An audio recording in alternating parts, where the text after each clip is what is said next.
Növbəti sualımız belədir ki, izomer dönmüş aldehid və keton qarışığının 2 molunun tam yanması zamanı sonra oksigen qazının mol miqdarının azalması qrafik verilib. Bu qarışıq gümüş peroksid amoniak məhlullar qarşılıqlı təsir zamanı reaksiya aparılan qabın divarına 127 qram gümüş çöküb. Əgər aldehid molekulunda ikinci karbon atomunun oksidaşma dərəcəsi -1-dirsə, aldehid və ketonu beynəlxalq nomenklaturla adlandırılır.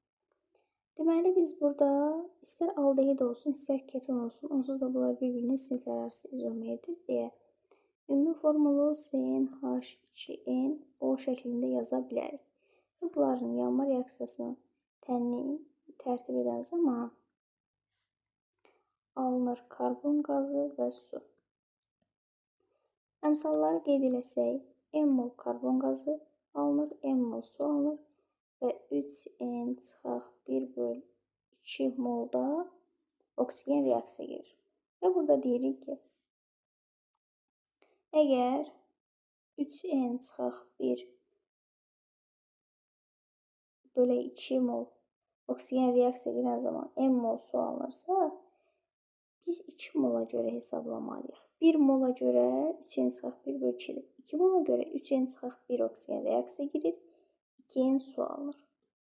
Deməli, 3n-1 sən demə nəyə bərabərdir? Bunun verdiyi miqdarlar A-ya bərabərdir. 2n də nəyə bərabərdir? A-3-ə bərabərdir. Əmələ gələn suyun miqdarı da özü deyir ki, A-3-dür. Bizə deyir ki, 2 mola görə 2n-dir. Buradan A-nın yerinə burada gətirib bunu qoysaq, deməli yazarıq ki, 2n bərabərdir 3n-1/3, n də buradan tapırıq 4. Deməli, həm aldehid, həm də keton molekulunda 4 dənə karbon var.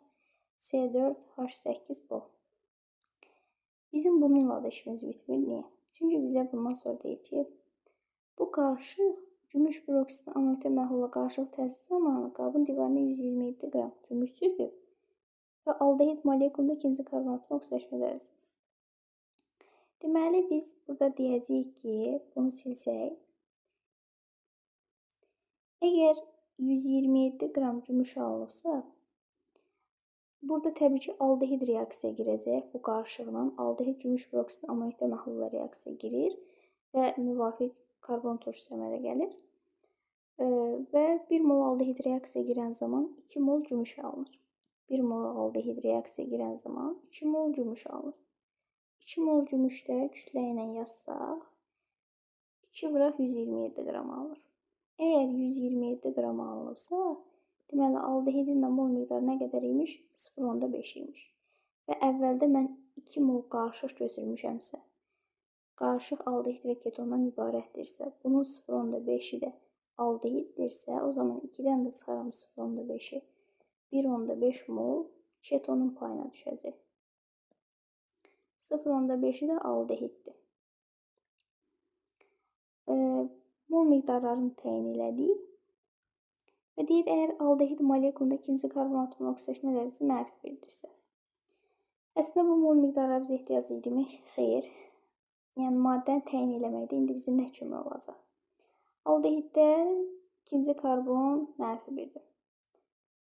Onsuz da bilirik ki, birinci karbon funksional qrupdakı karbondur, aldehid qrupunda. Əgər istəyiriksə, ikinci karbon oksidaşma dərəcəsi -1 olsun, bu CH vəziyyətində olmalıdır, yəni bu üçlü karbon olmalıdır. Bu şəkildə yazarıq o zaman. Müsbət 1 buna düşəndə -1 də buna düşsün.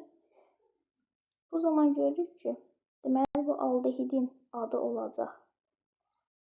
Beynəlxalq nomenklatura adı 2-metil propanal. 2-metil propanal. Ketonu isə deməli butanondur. Keton.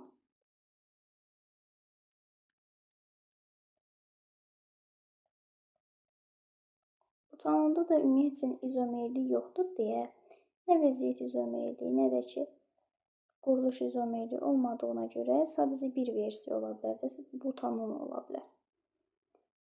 Ona görə məsələn buna pentanondan sonra vəziyyət izomerliyi başladığına görə pentanon 2, 3 deyə bilirik, amma butanonu deyə bilmirik. Belə yəni aldehidin adı olacaq 2 metil propanal, ketonun isə adı olacaq butanol.